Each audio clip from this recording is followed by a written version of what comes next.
Fox 5 News, sponsored by Toyota.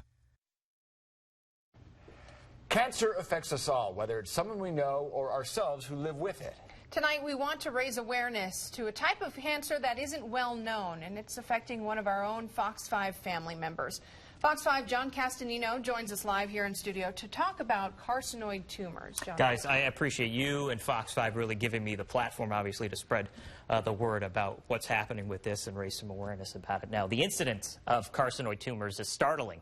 It only affects about 1 in every 100,000 people. Because they're rare, awareness is low, and finding them oftentimes is difficult. I can tell you that firsthand after being given a diagnosis of one. I figured the best way to get the right information is to put together a story. Carcinoid tumors are not common. It only accounts for 1% of all gastrointestinal cancers. So really it is a rarity. I think I've only had one patient with one of these tumors in my whole 15-plus years of practice.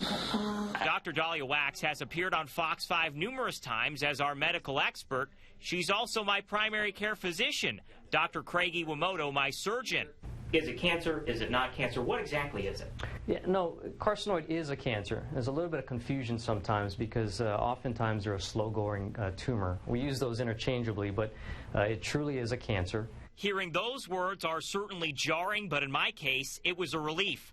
Oftentimes, these types of tumors are located accidentally or only after they've metastasized elsewhere in the body.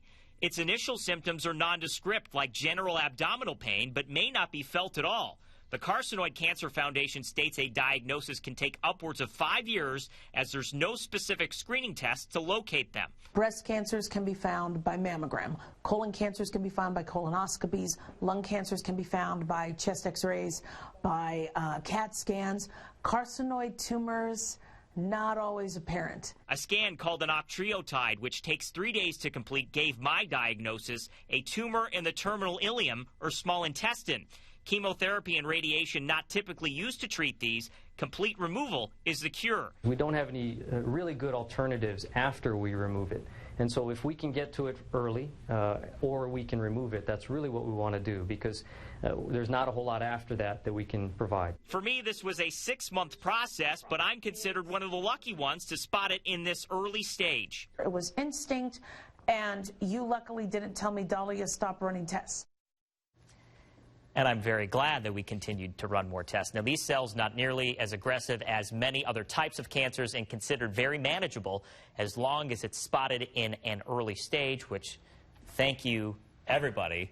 The guy upstairs, too. Yeah. Mine was spotted early. So surgery is protocol. I got it scheduled next week. We're going to take care of it. And then, unfortunately for you guys, I'm not going to miss a lot of time, so I'll be back here bugging you in like a week.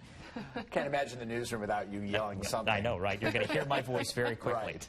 Now, I heard your surgeon talk about intestinal. Are these carcinoid tumors, can they be found elsewhere in the body or just in the intestines? Well, hopefully I do my doctor's justice here. I'm a few credits shy of my medical degree, but I believe it is based just on the location. And these types of tumors, they grow different than any other types. It's a blotchy type, I guess, mass. It's spread out over an area, so it's not one specific mass. So they're very hard to locate. And still, and I went in for a biopsy to try to locate exactly where this thing was, and nobody could tell me. We couldn't find it during the biopsy, so when I go in for the surgery, it's going to be a little bit of an exploration to find exactly where it's at, to find out how big it is, and find out how much of the intestine they essentially need to take out and put it back together. I have a lot of intestine, like 20 feet, so, you know, right. Put it back together, I'll be good to go.